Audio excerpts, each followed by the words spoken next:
Hi, it's Vera Carter. Today I'm going to talk about optics for precision rifle shooting. Here's the rifle I shoot with in competition. These are some custom leather scope caps. I'll talk about those a little later. In a future video, I'll give you a tour of my rifle. For today, we'll just give you a quick snapshot. As you can see, the chamber is clear, so I'm going to insert the bolt in the gun, just to show you how nicely this cycles. It also has a crisp light trigger. Lovely gun to shoot.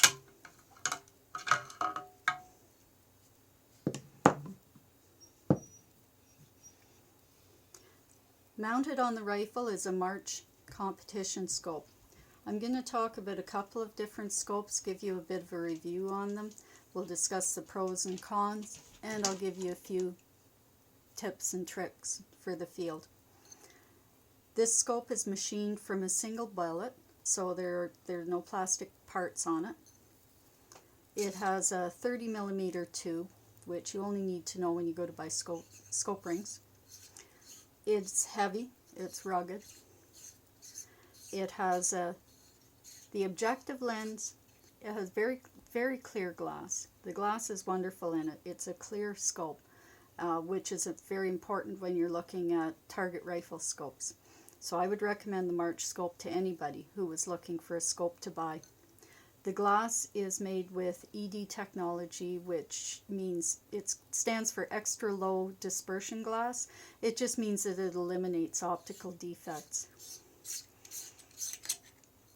Now, some folks don't like it's a 52mm lens for light gathering, and some of the shooters find that it's maybe a little too bright when the sun is out shining on the scope. So March has given us a modifier disc if you want to cut down the light in some bright conditions, especially if you're on an east-facing range in the morning.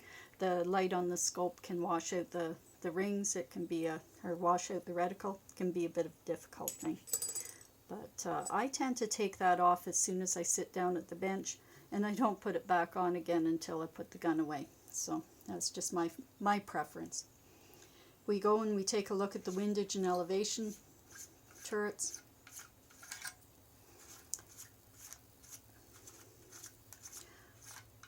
These are 8 minutes of angle. They have a crisp detent. You can hear that clicking. So they're very positive, almost a little aggressive, but you're not going to overturn the turret with these detents. Let's take a look at the Parallax Adjustment. It has a side parallax adjustment, which is very, very handy. If you want to, you can adjust the focus, you can adjust the parallax without getting up from the bench. So you can see the March logo here. It's easy to use, and it's got a very positive focus on it. So that is a good feature of the March. You can see there is no power selector ring here because it's a fixed 50 power magnification. The high magnification scopes are great for target shooting. You can see easily out to 300 yards. You can see your bullet holes on paper. You don't need a spotting scope with this. You can see where your shots are landing. The 50 power magnification makes it easier to hold off for bullets.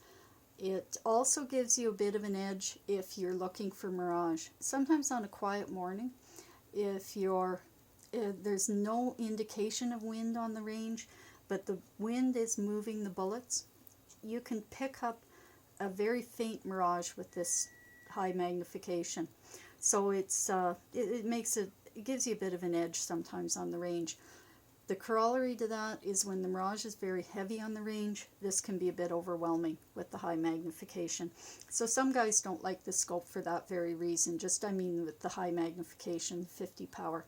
Having said that, March makes up to 80 power magnification in their scopes. So it's up to personal preference. I like this. I enjoy shooting it. It's a good scope. Okay, say clear, lots of light, and high magnification. win-win-win. Okay, and if we take a look at the ocular lens, this is the locking ring. So if you want to unlock this, you can focus the reticle. We'll talk about, I'll have another video where I talk about reticles and what kinds of reticles I like and how to use the reticles. But for this video, we'll just give an overview of the scopes. So when you want to focus the optical lens, you are focusing the reticle. This focuses the target, focuses the reticle here.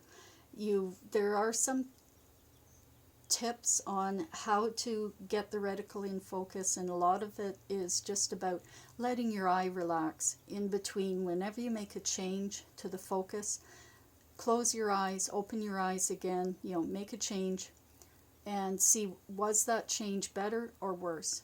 Did it improve the focus or not? So by doing that process, you can, relaxing your eyes in between, you can focus the reticle in for your vision. Let's take a look at my other scope. It's another fine scope. This is a Leopold Competition. It's a gold ring, so Leopold's gold standard scope is the highest. This comes with a lifetime warranty. The March scope has a limited warranty. I've found the Leopold organization, their customer service is excellent. If you have any problems at all with the scope, you can send it back to Leopold. For the most part, you'll get it fixed with no charge. I can't guarantee that. Of course, if warranty only extends to things where you don't abuse the scope. But having said that, excellent scope. Amazing customer service for this manufacturer. If we take a look, this is essentially a very similar scope to the March, with the exception that it has a 40 power magnification and a 45 millimeter objective lens. The glass is very clear, reticle is clear, the focus adjustment, the parallax adjustment works very good. Both of these scopes, when the target is in focus, there is no parallax. They're just made very well. High quality glass. These are the Cadillacs of the shooting sports. If we want to take a look at windage and elevation, you can see here there's a small arrow with a right for, you've got your left and right adjustments. If I want to move this in the direction of the arrow, which is counterclockwise, the point of impact is going to move right. So that's what that means, is just where's the point of impact. Your reticle is going to move in the opposite direction. So sometimes that can get a little confusing to folks, but that's what that means. Point of impact goes in the direction of the arrow. If I want to move the bullet impact down, I'm going to turn this clockwise. If I want to move it up again, it's counterclockwise. In an upcoming video, I'll show you some tricks you can do in the field to adjust the point of impact without falling in the trap of turning the adjustment in the wrong direction. And it does happen to all of us. But if you're turning this where all of a sudden you're off target and you're not on paper, that can be a problem to some folks. Now you're going to have to go back and bore sight the gun maybe. You can get fairly lost in a competition if you're turn it in the wrong direction, or even worse, if you're in the field and you're hunting, now you're off target. So we don't want to do that. A quick tip, just look through the scope whenever you go to make an adjustment, and you can see immediately that, oh, the reticle's moving in the wrong direction. Well, stop, turn it the other direction. Also with the minute of angle, the minute of angle for 1/8 minute of angle, it's a fine adjustment. A lot of scopes will have a 1/4 minute of angle. So when somebody says, how many clicks do I need to move from 100 to 200 yards, it depends on your scope. So the best thing to do again is just watch the reticle moving on paper, and then you know exactly how far that the bullet's moving. Tactical long-range rifle shooters are going to have probably 1 minute of angle click, because 1/8 of a minute of angle would probably drive them nuts. But that's appropriate for their shooting application. So it all depends on the application of gun that you've got as to what you're going to see on your scope. When we talk about the lenses, These lenses are coated with a special coating, and you can remove that coating with an aggressive glass cleaner. So just use lens cleaning solutions that are made for optics. If you go to an eye store and just pick up the solution that they're selling for their own glasses, Walmart will have it.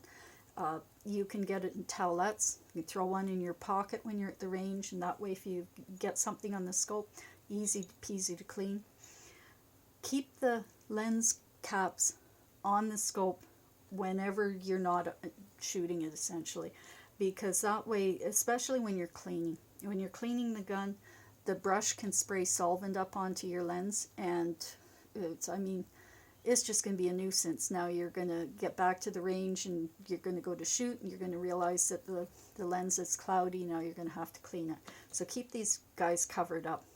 If you can keep the glass in good condition, where you haven't worn off the coating on the glass, because you can see it when you actually break through that. If this isn't scarred up or marked or dented, these scopes will keep their value indefinitely. So just as a tip, treat them well and they will treat you well also. If you're looking for a set of custom leather caps, Jason Coyne hand makes leather caps. He stitches them by hand. Jason also makes these bolt holsters, very well made. Both are popular in the bench rest community. You can get in touch with Jason at Coyne's Custom Leather, made in the USA. I will put a link out to Jason where you can find him on my blog. So this is Vera Carter. If you're watching this anywhere except my blog on precisionshooting.ca, head on over there. That's where the comments are. That's where the conversations are happening. I've got extra additional content posted there as well. And until the next time, let's stay on target.